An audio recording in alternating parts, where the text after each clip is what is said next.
El día de hoy vamos a explicar cómo funciona una secadora de ropa según la física. Y aquí vamos a empezar. El funcionamiento de una secadora de ropa es así. Esta tiene un tambor que gira junto con la ropa y a su vez se va introduciendo aire caliente. Este aire caliente se mueve en forma circular para calentar la ropa y secarla. Esto se puede considerar como un movimiento circular uniforme. El movimiento circular uniforme es un movimiento que se realiza de forma circular y que jamás cambia su rapidez. Puede ser considerado como una aceleración porque la velocidad está cambiando constantemente, no en su magnitud, pero sí en su dirección, para que el movimiento sea circular. Esta aceleración en el movimiento circular uniforme se llama aceleración centrípeta. Se llama centrípeta porque siempre va hacia el centro. La aceleración centrípeta nos brinda ciertos datos y están dados por la ecuación de aceleración centrípeta es igual a por velocidad al cuadrado sobre radio.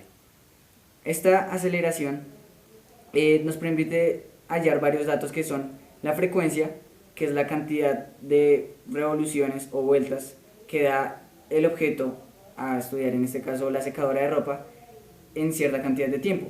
Esto se suele expresar en revoluciones por minuto o en revoluciones por segundo. Otra cosa que se puede considerar y es el periodo. El periodo es la cantidad de vueltas que da. Se considera un periodo una vuelta. Entonces esto nos permite hallar muchas variables para poder hallar la aceleración centrípeta. Ya hemos visto cómo se realiza el movimiento de forma circular y cómo completa una revolución. Pero ¿qué pasa cuando el desplazamiento que realiza no es igual a una revolución? Este desplazamiento es representado por un ángulo y se conoce como desplazamiento angular. Ese desplazamiento nos dice cuál es el desplazamiento que realiza de forma circular sin completar una revolución. Entonces, para representar esto se creó el radián. El radián es la medida que expresa que el ángulo es igual a su arco dividido entre el radio de la circunferencia.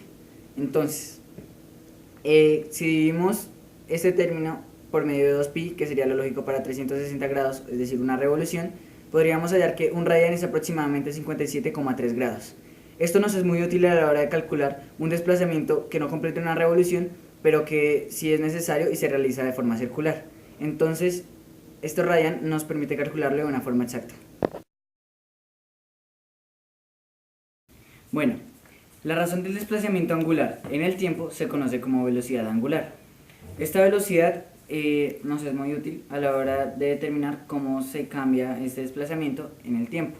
Entonces, la velocidad angular se puede decir que es la razón de el desplazamiento angular dividido entre el tiempo.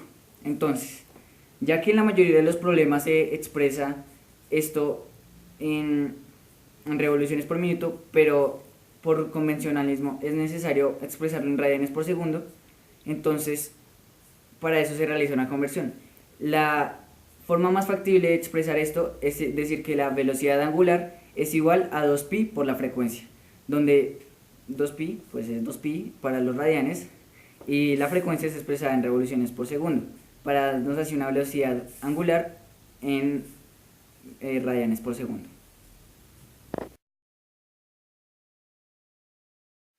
Bueno, como hemos visto, el movimiento rotacional se realiza en círculos.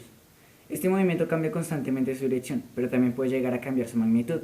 Esta aceleración se conoce como aceleración angular y se dice que es la diferencial de la velocidad angular sobre el tiempo. Es decir, la aceleración angular es igual a la velocidad angular final menos la velocidad angular inicial dividido entre el tiempo. Esta aceleración nos es muy útil a la hora de calcular la velocidad angular.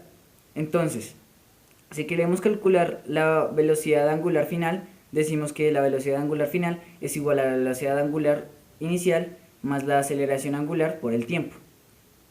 Entonces, esto también nos es muy útil para hallar la velocidad angular media. Decimos que la velocidad angular media es igual a la velocidad angular final más la velocidad angular inicial dividido entre 2. Y esto a su vez nos permite incluso llegar a calcular el desplazamiento angular. Decimos que el desplazamiento angular es igual a la velocidad angular media por el tiempo. Es decir, la velocidad angular final más la velocidad angular inicial dividido entre 2 por el tiempo.